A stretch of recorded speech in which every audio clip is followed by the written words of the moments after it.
In this video, we're going to talk about when an S-Corp does not make sense for your business at all.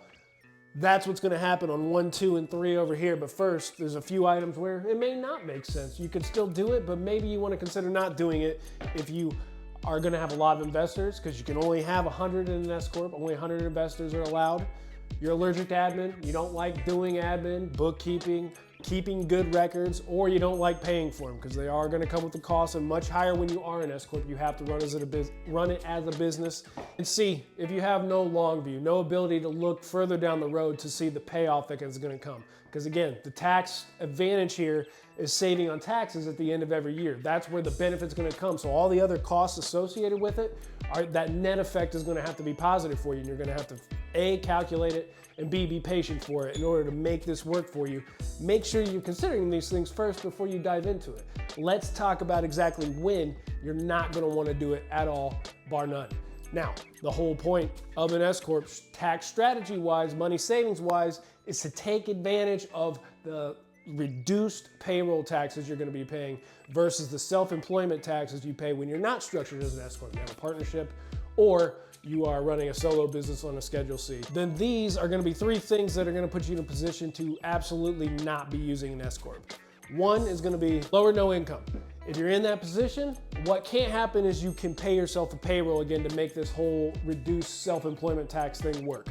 That's what ultimately needs to happen. You would pay yourself a payroll that would be less than your net income. You'd pay payroll taxes on that amount instead of the full net income amount, and that's going to reduce the taxes you pay.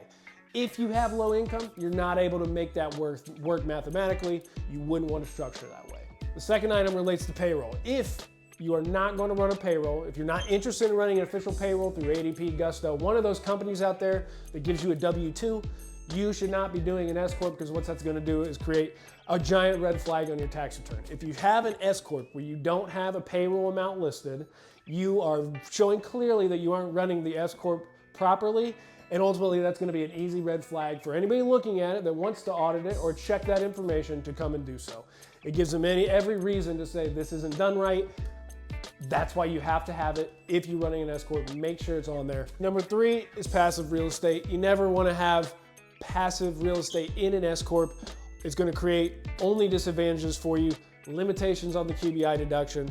You don't get self-employment deductions because it's passive. You don't get a step up in basis if you pass it on as an inheritance. That's a big one. You have a much more limited ability to distribute money to yourself on I Could Go. There's no reason to have passive real estate within an S-Corp. A lot of people advertise the S-Corp these days online. It can be a really good tax saving tool, but there's all kinds of reasons you need to be considering for whether you actually want to put in the work and the time to do it. Tax savings are great. Time savings, great as well. Make sure you're leveling both and really understanding this full equation so you know if you're making the right decision.